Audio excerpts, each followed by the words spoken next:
ভালো লাগা আর ভালোবাসার পার্থক্য কি জানো? ভালো লাগা হচ্ছে তুমি কাউকে ছেড়ে দিয়ে চলে গেলেও একসময় খুব মনে পড়বে তার কথা।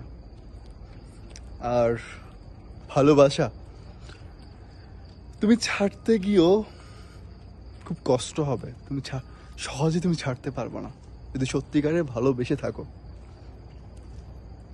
তো ভালো লাগা আর ভালোবাসার তফাৎটা বুঝতে হবে। আমরা কি করি, ভালো লাগা আর ভালোবাসার তফাৎটা না বুঝে মিলিয়ে ফেলি দুইটাকে। তো ভালো লাগা, আমার কাছে কি কাউকে ভালো লেগেছে, সেটা কি আসলে ভালো লাগা নাকি ভালোবাসা, এটা আমাদেরকে আগে নোটিস করতে হবে, তারপরে আমরা সামনের দিকে আগাতে হবে। বুঝতে পেরেছো? ভালো লাগা আর ভালোবাসা দুটোই ভিন্ন জিনিস। আশা করি বুঝতে পেরেছো কি, তাই তো?